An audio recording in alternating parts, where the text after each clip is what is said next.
मतलब किसी ने मुझे आलिमा का दर्जा तो कितना बड़ा होता है, मैं तो उनके एक चूटी बराबर भी नहीं हूँ, लेकिन मेरे एक अल्लाह के आयत का खुलासा करने से किसी ने मुझे आलिमा का दर्जा दे दिया।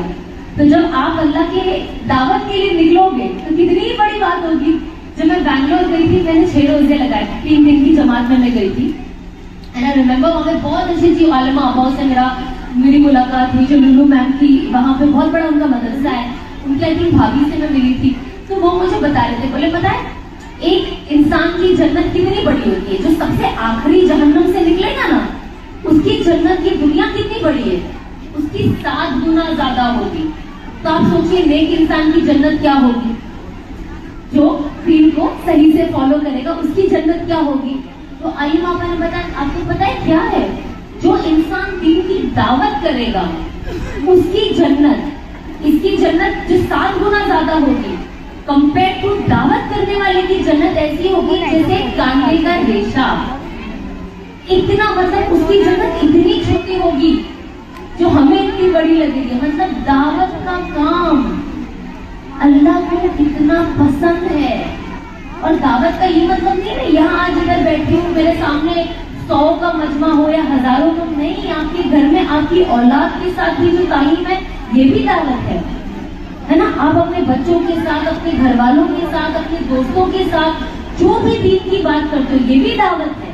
आप दाई ही कहलाओगे एज लॉन्ग एज आपके अंदर एक दर्द हो कि अल्लाह इससे हम सबकी मगफिरत फरमा। देखिए अनफॉर्चुनेटली फॉर्चुनेटली क्योंकि हम मुसलमान हैं, हमारे दिल में कलमा है। मैं एटलीस्ट मैं ये सोचती हूँ कि मेरी दुनिया में किसी से जो भी प्रॉब्लम हो, कोई कुछ भी कह ले, मुझे जो भी मसला हो, अल्लाह मैं इसको ना कयामत के दिन नहीं पकड़ूंगी। क्योंकि मैं जब मुझे पता, हम इंसान सोचते हैं कयामत के दिन खौफनाक होगा, हर कोई जन्नत जानना चाहेगा, कितने प्रॉब्लम लेकर इंसान आएगा अल्लाह सुब्हानहू व तआला के पास, उनकी लिस्ट कितनी बड़ी होगी। अब मैं सोचती हूँ मैं मेरे एक प्रॉब्लम की वजह से, जब मुझे किसी ने बताया कि रसूलुल्लाह सल्लल्लाहु अलैहि वसल्लम जब तक उनकी हर एक उम्मती का, उम्मत में जितने भी लोग हैं, जब तक सबका हिसाब किताब नहीं होगा वो जन्नत की तरफ रवाना नहीं होंगे।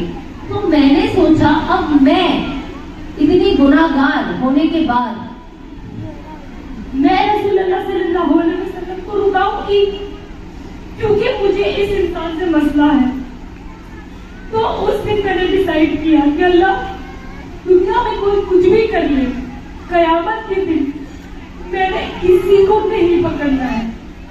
मैं रोज दुआ करती हूँ कि अल्लाह ये इंसान तकलीफ पहुंचा रहा है, ये इंसान तकलीफ पहुंचा रहा है, मेरे बारे में क्या जब चीजें कर रहे लोग, लेकिन अल्लाह दुनिया में मुझे तकलीफ पहुंच रही है, नो डाउट, लेकिन अल्लाह तो भी कयामत के दिन मैंने इसे माफ किया और मैंने अपनी हयाती में इसे माफ किया।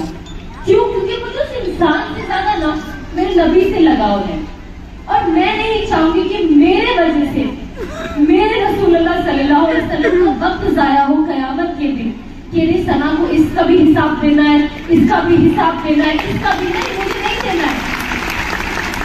तो मैं इस चीज को जाने दूंगी कि जो भी अल्लाह को दुनिया में देख ले, मैं सबसे पहले तो कोई भी इंसान जो मेरे साथ बुरा करता है, मैं सबसे पहले तो उसकी हिदायत की दुआ करती हूँ कि अल्लाह इसे नहीं पता कि ये इंसान अपनी आखिरत कैसे खराब कर रहा है, इसे पता ही नहीं है कुछ, तो ये हरकत कर रही है। अगर आखिरत का खौफ होता तो वो ये चीजें करता, लेकिन अल्लाह सबसे पहले मेरी दुआ इसे हिदायत दे दे। अगर हिदायत नहीं है तो फिर अल्लाह जो तुझे करना है तो देख, लेकिन इसे हिदायत दे दे। इसके बाद मेरा कोई, लेकिन इसके बावजूद भी कयामत के दिन मैं इसको नहीं पकड़ने वाली हूँ, तो मेरे तरफ से इसे माफ कर देना, है ना। तो ये चीज जब तक, असल मोहब्बत यही है नबी से।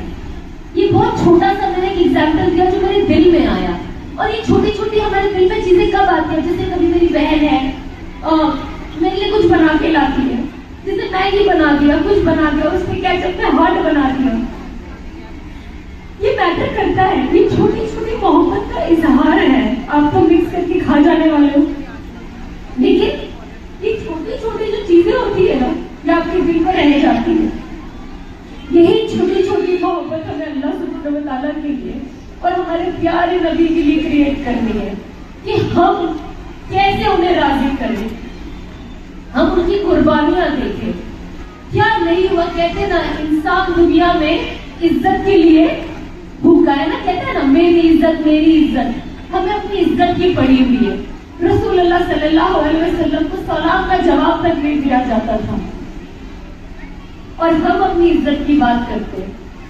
تو یہ بہت نامناسب چیزیں, چھوٹی چیزوں سے اپنی زندگیاں خراب نہ کریں, ایسے ماحول میں نہ بیٹھے جو آپ کو آپ کا ایمان پہ بھاری پڑے. آپ یہاں پہ بیٹھے, اس سے اگر کوئی بھی چیز کا پرابلم آپ کے ایمان میں آ رہا ہے, آپ وہاں سے ہٹ جائیں. پتہ ہے آپ کو قیامت کے دن سب سے بڑا افسوس انسان کو کیا ہوگا؟ کہتے قیامت کے دن سب سے پہلا انسان یہ چیز کا افسوس کرے گا, وہ کہے گا ہائے کاش میں نے اسے اپنا دوست نہ بنایا ہوتا. آپ اس کی اہمیت جانتے ہو کتنی بڑی ہے. آج جتنے بھی لوگ یہاں پہ آدھے سے زیادہ برباد ہے نا, وہ ایک غلط سنگت میں رہ کر برباد ہے, غلط دوستی یاری میں رہ کر برباد ہے. مجھے ابھی بھی یاد ہے جب مجھے اپنی زندگی بدلنی تھی, میں نے کسی کو کہا کہ میں چاہتی ہوں کہ میرا رزق حلال کا ہو اور میں حلال کماؤں, مجھے حرام نہیں کمانا ہے. مجھے میرے دوست نے کہا سنا لیکن تم تو محنت کر کے ہی کماتی ہو نا, ایسا تو نہیں ہے کہ کچھ ایسا ویسا کام کرتی ہو یا کچھ کر رہی ہو, محنت ہی کری ہو. تب میرے ذہن میں آیا کہ آج کے بعد میں یہ ٹاپک کبھی کسی سے ڈسکس نہیں کروں گی, کیونکہ میں جب ڈسکس کر رہی ہوں تو مجھے صحیح راستے کی جگہ پہ غلط گائیڈنس دیا جا رہا ہے, اور میں اتنا تو سمجھتی تھی کہ میں جو کر رہی ہوں وہ غلط کر رہی ہوں, اور اس سے 100% میری جہنم طے ہے. کوئی جنت والا کام نہیں ہے. میں یہ نہیں کہوں گی دل اچھا ہونا چاہیے, نظریں اچھی ہونی چاہیے, حجاب نہیں کرتی ہوں میرا دل تو اچھا ہے, یہ والی حجابی دیکھو کیسے سب سے جا کے غیبت کرتی ہے, اس سے اچھی تو میں ہوں, حجاب نہیں پہنتی پر غیبت تو نہیں کرتی.